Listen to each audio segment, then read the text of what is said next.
Well, if you want to start from its origin, Taal Volcano Island is a volcano which grew in the center of a bigger volcano.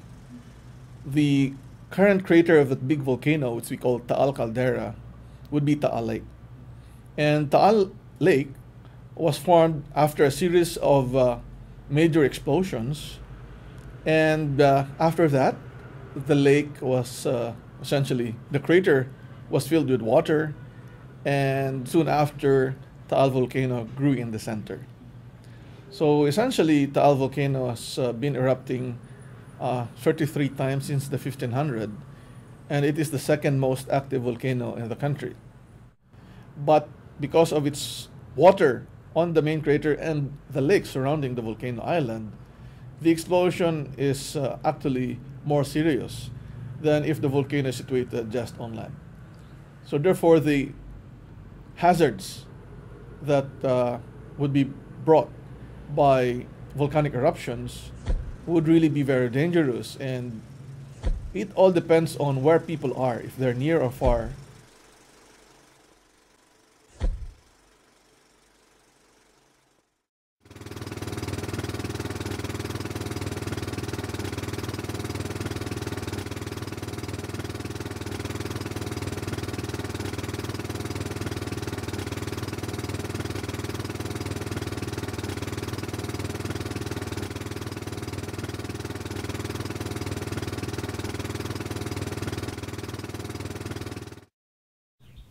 Ako si Cristeta D. Casabal, nakatira sa Barangay Alasas, San Nicolas, Batangas, na may 52 taong gulang na sa ngayon.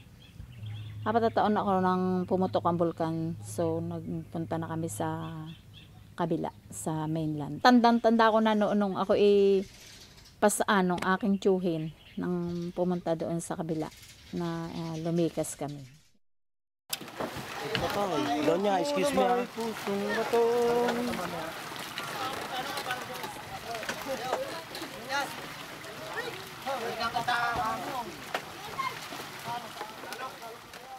Parang para sa akin lang, mas maaluan ang manirahan dito. Parang maaluan din ang pagkita ng pera kung para sa ibang lugar doon sa walang pinagkikitaan. Pag nakapanghuli ka dyan ng isda, pwede ng tsaka sa pag-aalaga ng mga fish cages. Yan ang aming isang priority ng hanap buhay, pag-aalaga ng isda.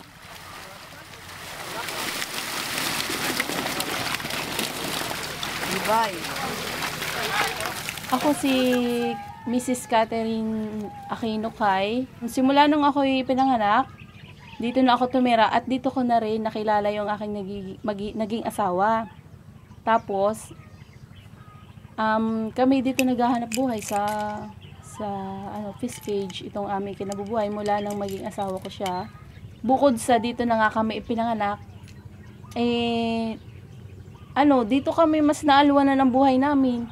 Dahil siguro nasanay na kami sa palaisdaan ng isda ang ikinabubuhay. At saka wala kami inaalalang babayarang kuryente o upa sa bahay. Sa tingin ko, magpo-first na lang sa amin na umalis dito yung bulkan.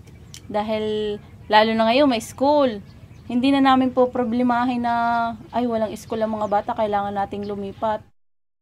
Nung wala pang eskwelahan dito, kasi ako nga, nagsasakripisyo ako na maghatid ng eskwela. Siguro na sa mga 9 na taon na ako naghahatid ng eskwela. Doon kami pumapasok sa Barangay Banyaga. Hindi sakop ng aming bayan, sa Agoncillo. Kanina sa school sila bakso. Basta ako kanina, binisa ko. Tinala ko. Yung sa 3rd year din. Bisa! Bintana. Sacrifice ko nga yung aking kuwan na number 1 nga, marami rin akong anak. Siyempre, yung mga anak ko pag pumasok, makikisakay na yung iba, o di nagkakaroon ng mga kasama. At natutulungan din ako na mabigyan ng suporta yung pagbili ko ng gasolina. Pero nung una, halos yun lang talagang anak kong naihatid ko.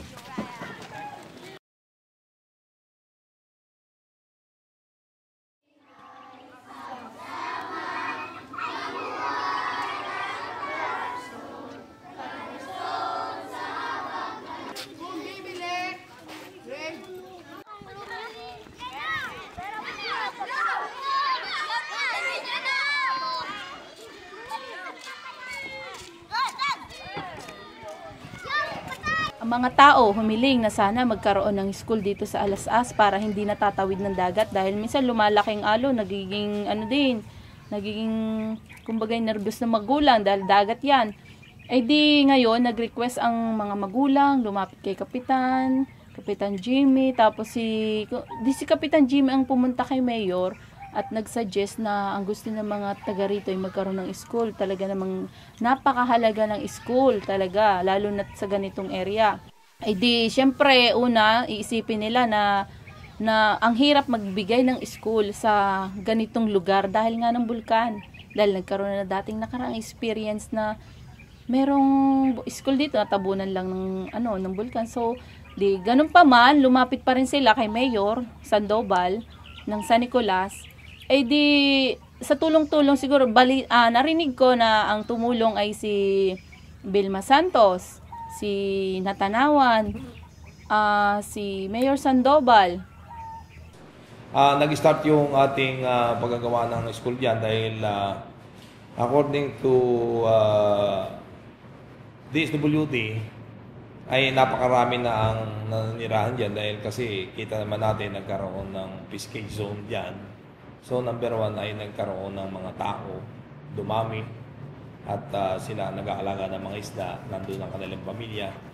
Number 1 talaga ang education. Kung hindi namin bibigyan ng first priority yung mga bata na makapag-aral doon, meron man tayong guidelines sa DepEd. Kung nasa ng tao, nasa ng estudyante, dali ng eskwelahan at ng mga guro. Kaya dapat ay malagyan ng school. At yan na talagang may school noong 1965. After when 1965 eruption ay nangyari, natabunan ng ang eskwelahan, na-restore lang namin ng 2008. Naku, maraming problema. Tulad na lang ng walang teachers, walang rooms, kulang na kulang. Talagang marami pa. Wala pang, talagang napakabigat sa amin ang maestrang walang magturo, walang naalis. Umaalis sila dahil sila nagkakaroon na ng pagtuturuan doon sa mainland. Yan ang problema namin talaga, teacher. Ano pa rin, on the process pa rin, processing pa rin yung pag-ayos ng kung sino pwedeng humalang. Kasi nga, yung iba kasi nga ibang district, so may may choice na mag-apply sa kanilang district, bumalik. Pero ngayon, inaayos nila. Mahirap din kasi makakita. Sabihin kasi dun sa pulo, sa bulkan. Unang-una sinasabi nilang ito ay permanent danger zone. So merong mga yung kasama sa politiko na hindi man sila against. Kumbaga sinasabi nila, ito ay permanent danger zone. Walang makakasabi kung kailan puputok yung bulkan. So pinag-iisipan nila, pinag-iingatan nila yung mga tao na bakit hayaang tumigil at tumigil dito. Parami yung tao. Yun yung talaga negative na nila sa school. Pagkatayo ng school. Ako ay si Geraldine D. Belarma. Ako ay 12 years old. Ako ay grade 3. Nakatira sa Barangay Alas-as, San Nicolas, Batangas. Yung dati half day lang kami, pang umaga yung grade 4, tapos kami pang hapon. Ngayon naman ay naibang schedule. Kami, sa loob ng isang araw, grade 3 papasok, kinabukasan grade 4. Also, wala kami pasok ng, pag may pasok ang grade 4, wala kami pasok. Noon po, yung kinakita sa amin po ng mama ko, nung sumabog daw po yung bulkan, marami daw ang taong namatay at marami daw nahingi ng tulong. Pag pumutok daw yung bulkan, tulungan daw yung nahingi ng tulong, tsaka yung lumipat daw sa ibang lugar para hindi daw kumapanig. Tsaka likas daw yung ibang nahingi ng tulong.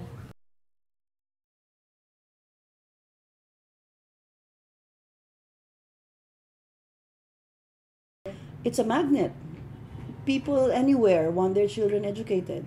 And if there is a school in the area, it's free education, it's public school, all the more reason they will stay there and have their children there. So it's a magnet not just for workers, it's a magnet for them to bring their families there. To their credit, probably the local government thought the children were already there and they were being deprived of an education. But I'm pretty sure before that school was built, these children were spending Monday to Friday in the mainland schooling. There should not be residents living there. I'm not a volcanologist, but everybody whom I talk to who is a volcanologist says that it is a permanent danger zone. There are too many craters. Its eruption history is too frequent to allow people to live there. If they feel that they have a right to put themselves in danger, if they are consenting adults, they probably should be allowed, but their children should be relocated to the mainland. Meron tumutol na dahil kasi ang pagtutol naman nila ay dahil hindi daw dapat lagyan na eskwelahan dahil kasi that is danger zone. Pero mula naman na 1965, hindi pa man pumutok yan kung ating aantayan palagi yung pagputok ng bulkan, hindi tayo magbibigay ng project na talagang kailangan na ibigay doon sa mga constituent. The issue on having people relocate is obviously not our problem. It is a local government problem. If the volcano explodes, for sure they will relocate. That's the social aspect of things. To their credit, they have allocated lands. They have not built the structures yet. They know that it's a social engineering issue, not just a construction issue, because they have livelihood on the volcano. But definitely those schools should not have been there. Those schools should have been established on the mainland so that the children can just visit their fathers who are working on the cages during the daytime. Because it's not only eruptions that we have a problem with, it's gas emissions, it's earthquakes. In Mayon, for example, the trekkers there died while it was a 0 alert level. Taal is always 1. So considering that, there shouldn't be any people sleeping there. People might be allowed to make a living, allow trekking, tourism, because after all, something like Everest, you cannot ban people from there, even though it's dangerous, right? So establishing a school will not be permanent. It's like a band-aid solution. You can develop tourism but not stay on the island. Then you can still provide livelihood to people, but not on the island. They don't sleep on the island. There's a big difference between having your house permanently on the island. In the first place, it's not allowed by law. That's a protected area. That's a national park. Second, it exposes people to danger. So providing livelihood is okay. Developing an area as an ecotourism area is okay. But then you should not sacrifice the safety of the people. Second, people have to understand that their lives are at stake.